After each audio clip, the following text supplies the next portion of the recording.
I'm at Spectrum Fantastic Art Live 2017, and this is Donato Giancola's booth. And here he is, and he's an amazing artist, painter. He's going to tell us a little bit about his art. Hello, welcome. I thought I'd share with you some thoughts I have about making a particular work of art here. This is a personal project inspired by the writings of George R.R. Martin with the Game of Thrones. And what we have here is two individuals engaged in combat. And rather than trying to show the particular portraits or the entire body of the character, I decided to focus in on their hands. For one, the hands, I love to paint hands, and I find hands are as expressionistic and as personal as people's portraits. So you can convey a tremendous amount of information and sensitivity about a person, a character, just through their hand gestures, the quality of their clothing that you might get little hints at. So if we take a look at this particular piece, what we have are kind of two combatants. We have one kind of down lower, one above, in a little more commanding position. And if we look a little closer, we can see like the hands of this particular individual. There's a bit of dirt and grime thrown in on the fingertips. So those were elements that I added in beyond my photographic reference that I had of my friends who posed for this particular piece. Now, when I first looked at this, I didn't notice there was a person's face. You right, purposely... yes, down a little deeper in shadow is the one of the individual who's, I vision maybe being on the ground or has just slightly fallen, slipped on the grass. So this is actually a scene out of, not necessarily a scene, but a moment inspired by the Whispering Woods battle in which Jaime Lannister is captured by Robb Stark. So here actually is, for me, I thought this would be Jaime Lannister up here, in his kind of whitish pale armor, very commanding, confident gesture with the sword. So here is maybe one of the, I think it was maybe the Karstarks, that gentlemen who had been killed by Jaime. So here he is in a moment of near defeat in the battle. And just to show you that you're in the woods, I threw in a bit of branches. So imagine that combat, you don't get to choose always where you're fighting, and engaged in hand-to-hand combat, you're just trying to stay alive, and you might tumble into brush, you might fall down into the mud. There's no way to tell what can really occur. And so I attempted to convey the idea of woods and environment through these twigs without having to try to show the land like a giant landscape in order to convey that. Now I'm curious, when you started the composition, at one time were you thinking of showing more of it, or did you decide early on to crop in? No, absolutely not. I knew I wanted to have a very close crop, and by using slight small branches, I could increase the intimacy of the moment. So if I tried to, let's say back here, I had room, I could certainly show a landscape, more battle characters, maybe Robb Stark on a horse with his positions, more battle. But that suddenly would pull you out of the moment in the foreground. So by intentionally blocking your eye around all these little negative spaces around the characters, I forced you to be more intimately engaged in the foreground subject matter for this particular piece. Did you purposely make it kind of darker and not much value contrast around the edges? Yes. My reference with my friends Grant and my other friend Kelly, so I gave them both swords. They didn't fight it out. Well, I didn't need that, but they certainly posed for this.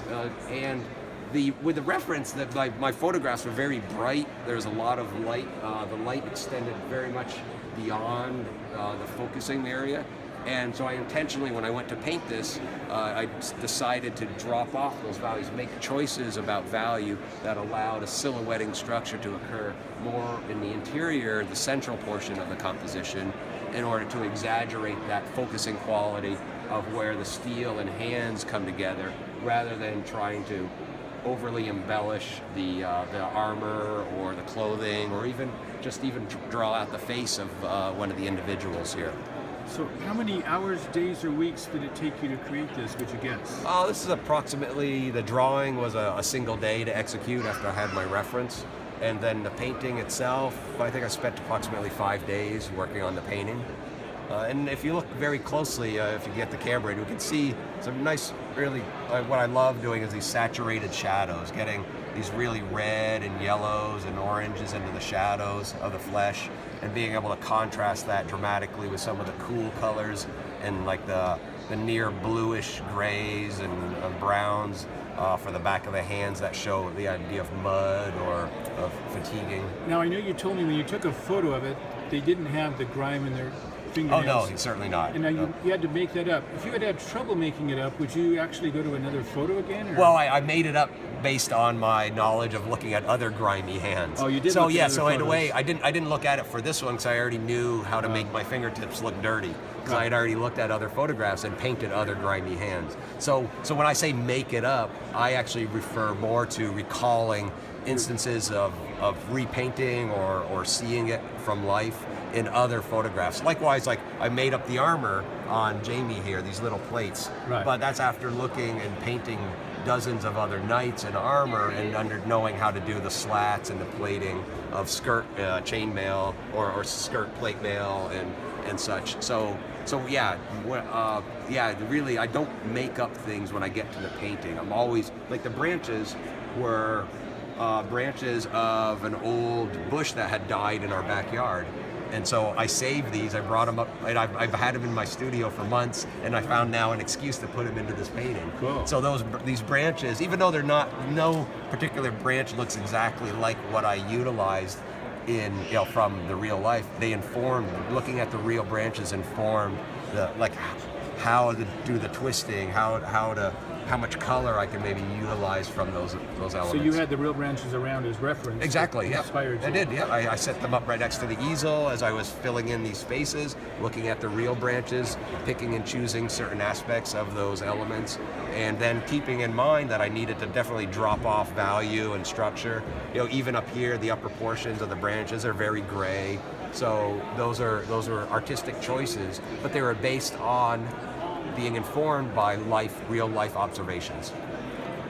So you really work from photos in real life exclusively, except your memory sometimes is adequate. But anything that's new that you don't know what it looks like, you always get. I get new reference. That's right. If I've never seen it before, if I'm painting a frog, if I'm painting a rhinoceros, I'm not attempting to make that up from my imagination. I start with my compositions from imagination, but the deliberate information, like the folds of skin, the color ideas you can gain from that, the anatomical structure is almost always gathered from life observation. And that means either looking at photographs or going out as I did with these branches or getting my friends to pose for the hands or looking at armor at the Metropolitan Museum for certain characters. If we can look even at astronauts here, I'm looking at photographs from NASA for the astronauts. I'm looking at stellar photographs with the Hubble Space Telescope for ideas about galaxies. I'm utilizing other references of science, photographs of machinery for the ideas for doing this object. I'm looking at, even though this is a very small band representing the Earth, I'm looking at low Earth orbit photographs from the space station to see how much glow I can achieve to create the illusion of the atmosphere on Earth, how to maybe consider the hint of clouds. So in a way, I'm not making up anything in these paintings, even though it's all imaginary. Almost nearly every decision in here is based on an accurate, acute bit of information that I then use imagination to interpret and be inspired by. Well, very cool. And these are just some of his other work here at the Spectrum event. Thank you very much. All right.